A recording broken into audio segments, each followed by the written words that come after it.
In order to improve in your sport, to be your personal best, you must be disciplined and practice your craft when no one else is watching. Self-discipline can be applied in all areas of one's life, including your schooling and career. And just for me, for example, in order for me to become a physician, I had to be disciplined with my studying. And being disciplined at a young age also helped me develop time management skills, which are huge in cultivating a successful life in general, doing well in school and career.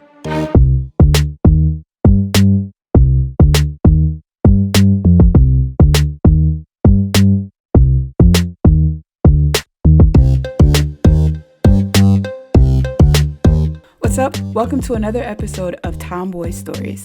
This series is all about humans sharing how they are actively using the life skills sports taught them. This episode, Dr. Trina shares how being the first Black gymnast at Stanford University and becoming a multi-award winning fitness competitor played a role in her path to becoming a doctor and wellness coach, helping others opt to be fit. Stay tuned to hear Dr. Trina's story, and don't forget to hit that subscribe and follow button. My earliest sports memory, I vividly remember it was the summer of 1972, and I was lacing my tennis shoes, getting ready to go play kickball with my friends on 63rd Street. But as I was lacing my shoes, out the corner of my eye, the 72 Olympics were on television. And I looked up, and there was Olga Korbut, the Russian gymnast. She had just done a no-hand backflip on the balance beam.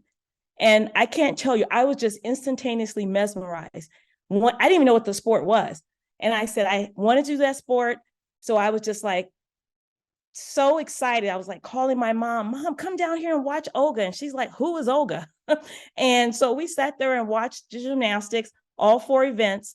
Once the gymnastics competition was over, I went to my Oakland Yellow Pages, because I'm from Oakland, California, and looking for a gymnastics club. Unfortunately, I didn't find one. So I had my mom take me to the Berkeley Public Library, and I checked out 13 phone books, brought them home in search of a gymnastics club. Back there was no Google, there was no internet, so I had to do it the old-fashioned way. So anyway, I looked, and I finally found a club, gymnastics club in Walnut Creek, California, about 25 minutes away from Oakland. And after that, it's history. I was just hooked. Had to do it every single day. I remember even, back in the day, people had carpet runners, these plastic carpet runners, and I would tumble in my mom's living room and dining room along that vinyl carpet piece. So, that was my moment. That's so awesome. Now, you're going to have to let me know, did Olga win? She won gold on that one, huh? Yes, she did. Absolutely. Nice. So, obviously with gymnastics, and I hope you share some of your stories of being able to go on to Stanford and all that kind of stuff. But what other sports, you've obviously kickball and stuff like that. What else did you get involved in? Or did you say your focus, you were dead on gymnastics? Well, while growing up in high school, even before high school, my primary sport was gymnastics. However, once I arrived to college, people said, they saw me vaulting. Oh, you run pretty fast. Why don't you participate in intramural track and field? So I did, and I won several awards in intramural track and field while at Stanford. And then at the age of 42, I started competing in fitness competitions. So how that came about, my sister was here in Vegas. She was looking for a venue for her wedding. We're at the last venue, which was the Rio Resort and Casino. We get there, the wedding planner's running late. But on the big marquee, my sister saw a sign that said Miss Fitness USA. She's like, I wonder what that's all about. Let's go see it while we have a little time. Fast forward, run over there and go see it. And lo and behold, we saw women doing floor exercise routines that encompasses dance, flexibility, and strength, similar to gymnastics. So she challenged me on the spot. She goes, I challenge you to do this. And that same day, I challenged her to run marathons. So anyway, in addition to the similar gymnastics-like routines, there's a swimsuit round. There was an evening gown with a speech pertaining to fitness, health, or wellness. And I've been doing these shows and competitions for now 20 years. And I also participate in the Senior Olympics and dance shows.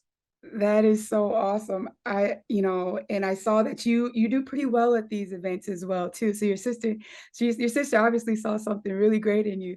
I mean, because you got gold in first place in a lot of those events I've seen. Yes. And then, I'm in my zone when I do those competitions. And I feel that I'm making an impact, inspiring other people to let them know that it's never too late to do what you really want to do, whether it's just jumping rope. I don't care what it is. We all have to be fit. So my goal is to help, inspire others and to motivate others. That's awesome. Now, I don't know which one of you got the most challenging event. So how did your sister do with the marathon? She did well. She completed it. She's done a couple, and she just ran a half marathon like maybe a month ago. So she's keeping up her part of the bargain as well. That's awesome. That's awesome. So I do want to, I would love to hear some of your story of just, I mean, obviously it's not a question I gave you, but I do want to hear about your story of starting off at Stanford, because I think it's really big that you were the first Black woman on the gymnastics team. And so I just want to be able to share, if you could share just how you got to that point. Yes. So, back then, Title IX was just coming into, I guess I should say, it was just initiated when I was gotten into Stanford. And so women, prior to me arriving, gymnastics at Stanford was just a club sport. It wasn't a competitive, NCAA sport. So I was one of the first women to be a part of it. So it was a great experience. I got to meet some wonderful people and friends of mine to today. And two of my teammates at Stanford were teammates of mine when I was at the club in Walnut Creek, California. So I got to, to see some of my same friends and fellow gymnasts, which was nice. Also, while at Stanford in 1980, I broke the school record for vault. So that was one of my claims to fame. And it was so nice because my entire dorm had the opportunity to come watch that particular competition. So a lot of great memories. Congratulations, that record still stands? No, that record has been broken with the advent of tens and going yeah. up, right? So yeah, back then it was a 9.5, which was a huge score back, 40 years ago. Nice. Okay. Well, hey, but nobody can take it away from you, the fact that you That's had a right. school record. That's right. So I guess with the experiences that you've had, what is like one of the lessons that you feel right now that you've been able to take away from your experiences? Right. So to me, it's discipline. In order to improve in your sport, to be your personal best, you must be disciplined and practice your craft when no one else is watching. Self-discipline can be applied in all areas of one's life, including your schooling and career. And just for me, for example, in order for me to become a physician, I had to be disciplined with my studying. And being disciplined at a young age also helped me develop time management skills, which are huge in cultivating a successful life in general, doing well in school and career. So I think, like I said, discipline and time management skills. Yeah, those are huge, especially as a college athlete. You had to you had to be on it. Oh, you really had to be on it. Absolutely. And because my sons also played D1 basketball at Stanford. And they'll tell you in a minute, their coaches told them, well, there's three things you can do in college. You have to, it's academics, social life, and athletics. You only can be good at two. So that's what they were told. So, you really have to know how to manage your time well, so you can do well in your studies, so you can, play well and get enough sleep, so you're ready for the next day. So there's a lot of lessons that you can learn at a young age that will help prepare you for doing college athletics. And I don't think that could be any truer. There are really only three. You can only be good at two. I'm gonna have to steal that one. That's great. So how have your sports experiences played a role in just like your personal and your professional life, especially your professional life? That's huge. Yes. So I consider myself being very fortunate to be able to combine my passion for fitness and my profession as a physician. So as a physician, not only do I deal with sick people, but my goal is to educate people about leading a healthy lifestyle for a lifetime through good nutrition and daily exercise. And participating in fitness competitions not only allow me a platform to talk about the importance of health, fitness, and wellness during the speech round, but I also get to show them through my performances. And like I mentioned a little while ago, it feels good to inspire others to become fit, because we all have to become fit at some level. My fitness is not the same as yours or my sister's, but everyone needs to be fit. And I like to let people know that it's never too late to lead a healthy lifestyle and to become fit. Yeah, that's so true. I think what I have noticed, at least from the people that I've talked to, they're like, "Oh, after high school or after college, I kind of like, man, I don't really." But it's like, no, you should. It's a lifelong thing. It is. It's and that's just, since you mentioned that, I'm in the process of creating an online course entitled "How Not to Let Yourself Go." Like as we age, because what happens, a lot of people may participate in sports or cheer or something up until high school. Then it's like, stop. And then it's like, okay, now what? So to me, it's important. There is a baseline of minimal activity and that you need to have in order to, so you don't let yourself go completely. And that's what I want to harp on, because there's a lot of people who just don't like to exercise, but you have to do something. You can't just do nothing. That's not an option. Yes, that is so true. And so I love that. So we'll make sure that there's a plug for that, because I'm all about people staying active as long as they can. So I guess what advice would you have given your younger self about sports, or just how the impact that is it was going to make on your life? Right. Looking back, number one is have fun. Remember why you started in the first place, because we can get so hung up into awards and winning that we lose perspective. Why did I get it? I have to go look back. When I saw Olga, I was just like, mesmerized. Like I said, it was just so, I enjoyed the sport and I enjoyed watching her. So, and to realize no one is perfect. We are all a work in progress. And I believe, in fact, that perfectionism can actually paralyze your potential if you're too hung up on that. So I think it's important for when you practice, when you're doing your practice before competitions or just in general, it's important to be focused and intentional. So your practice really counts, because sometimes you can go in there and you're not really 100% engaged. So it's important to be focused and intentional. And remember, it's all about the quality of your practice over the quantity. Yeah, that's real, especially the quality over quantity. Yes, because people can spend hours in the gym. I'm just like, how do you? What good does that do? It absolutely. I mean, they'll spend hours in the gym, and then they're not, when you're supposed, say when you're trying to shoot free throws, because I got kids with basketball. I say you have to be focused on that. You can't be just doing it to be doing it. You have to be focused if you're really trying to make a change. And I just think we need to be more intentional. I know one thing, even when I do my fitness, if I'm practicing handstands, I tell myself I need to do 5 in a row. If I miss on that way to doing 5 in a row, I got to start over again. And that's what they should do with free throws. You need to hit 10, 15, 20 in a row before you move on. But that will make you focus, because you don't want to start all over again.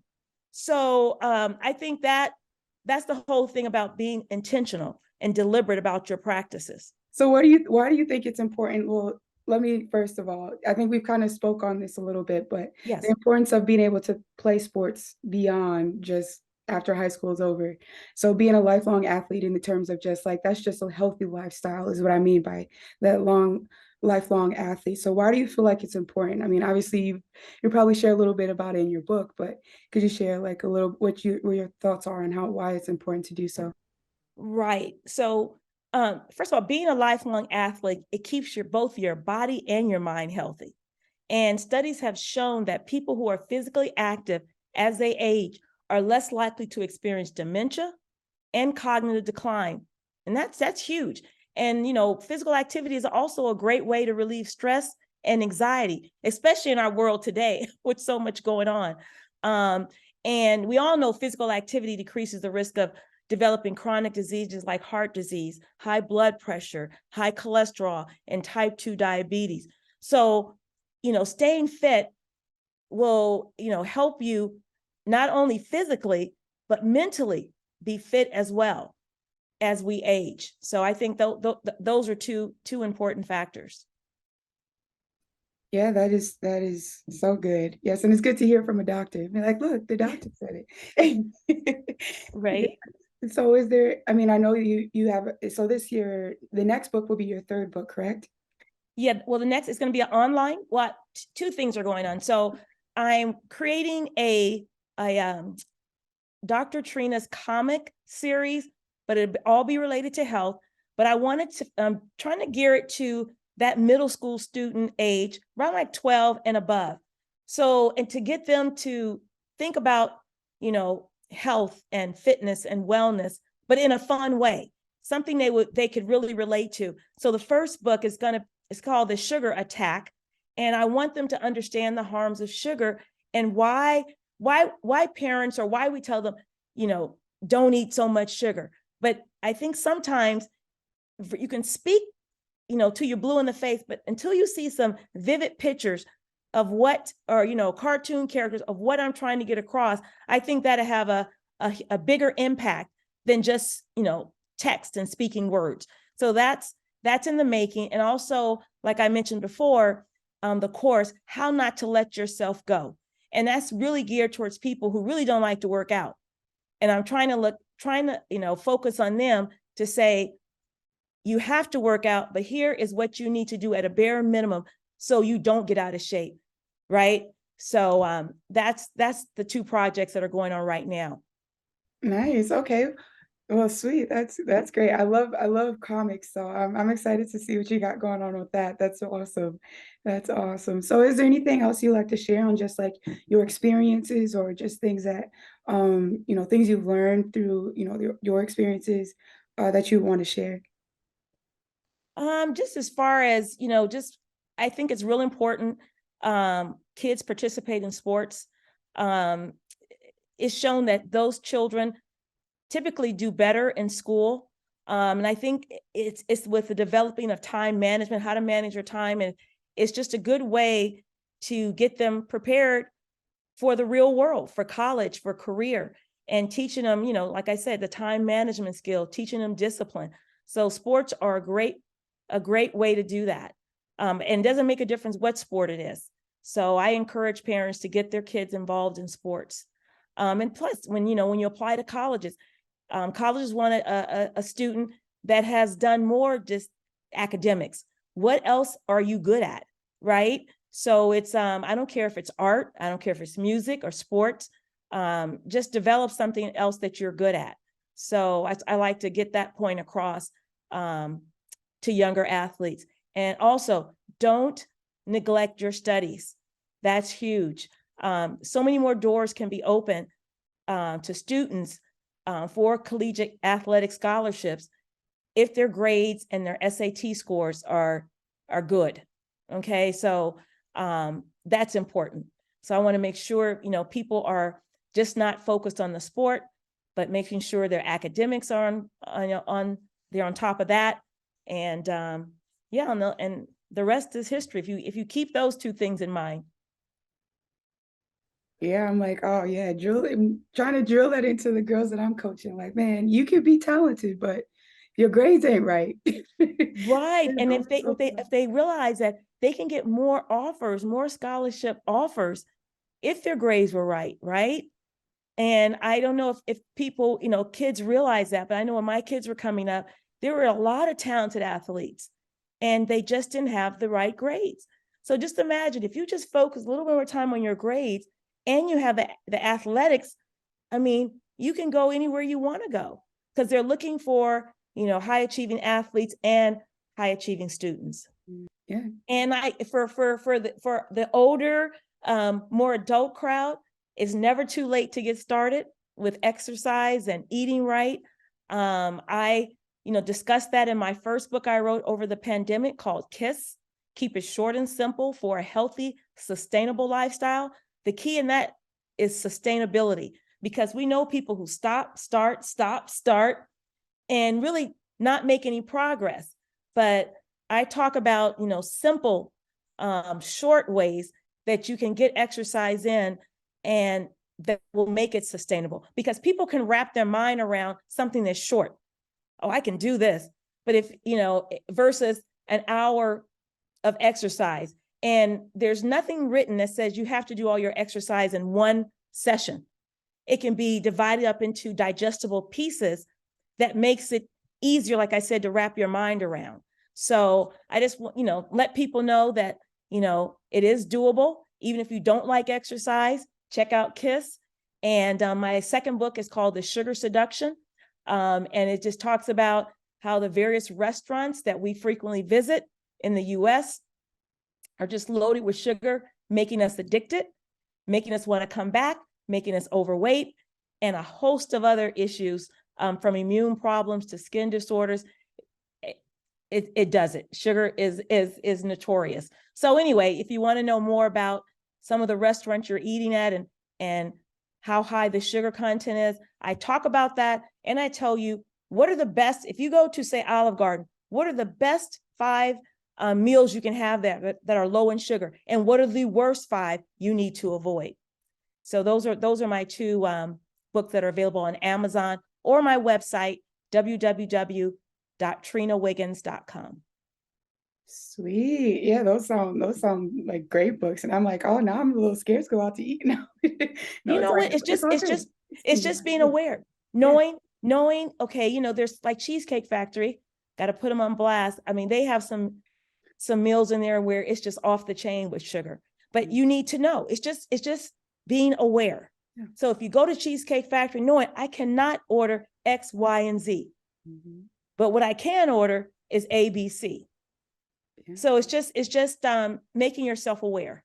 Yeah, that's good. And that's good it's good to have people like that to let you know. Right, exactly. Yes.